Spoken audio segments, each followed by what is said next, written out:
Get more on central banks and the economy. Want to bring in Nela Richardson, ADP chief economist. Nela, the market reaction seems quite clear. Are we looking at a taper tantrum and a policy mistake that potentially other central banks will follow? You know, I think that what's different about this particular situation is how clear the guidance and how transparent the guidance has been to date. In fact, most people feel like the Federal Reserve, at least in the United States, will be tapering soon, maybe as early as this November meeting. And so I don't think we'll see the temper tantrum that we saw a few years back when Ben Bernanke was at the helm, because the expectation has already been laid. And the recognition that the inflation pressures are really due to supply chain bottlenecks in a way that's somewhat unprecedented. And so the uniqueness of the event, as well as the transparency and the communication, I think lays the groundwork for, yes, a market reaction, but not a spike or surge in bond yields, I don't think. One of the growing questions here, Nela, is whether, of course, global demand is slowing. This flattening of the yield curve showing kind of increasing concern on that front. Does that argue that the risk of central bank hawkishness getting it wrong and actually choking off recovery is rising, or are you discounting that fear? I'm not discounting anything in this recovery. I do think we have to take all threats seriously because of the unprecedented nature of it. But I do think we have to be cautious of going to any extremes. What we're seeing right now is, yes, there is significant supply bottlenecks, but we're also seeing some resurgent demand that is quite persistent.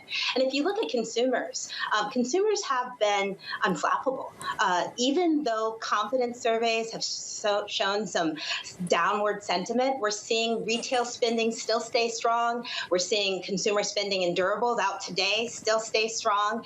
We see household balance sheets, personal savings rates, all those metrics of households, not just in the United States, but globally, we're seeing strength even through the third quarter and the second half of the year. That does not mean that spending won't slow or that GDP growth will come down a few pegs from the high rocket pace we saw in the first half of the year. But it also doesn't mean that we're looking into the front eye of a recession. I think it's something way in between, in the middle of those two extremes. Well, Nela, and that's what we're seeing in earnings. Like, companies have pricing power because demand is just that strong. What has shifted, though, is the roll-off of some of the extraordinary fiscal support for individuals during the pandemic. And I don't know if we've fully gotten what the impact of that will be, while fiscal stimulus is still stalled out in D.C. here in the U.S. And I wonder, when do we see that margin squeeze? When do we see the consumer retreat? It's the question everyone's asking. We're not seeing it yet, but it doesn't mean that we don't have a few months of transition. As you note, the government has been front and center in the recovery on the central bank side in terms of keeping this massively liquid market flowing for everybody, but also in all the direct payments, the expanded and generous unemployment insurance benefits, all of those things now fading out or log jammed in Washington, D.C. So for the first time since the pandemic struck, we have an economy that has to move increasingly independently.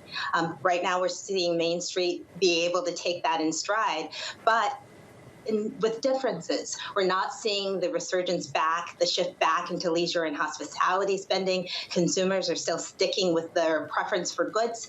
We're not seeing those 5 million sidelined workers from the pandemic re-enter the job market in ways that were expected in the early part of the year. And remember, what drives growth long term is an increase in workers and an increase in productivity. Both have come down a notch from earlier gains. So there is something to watch as we move through this transition period to an economy that stands on its feet.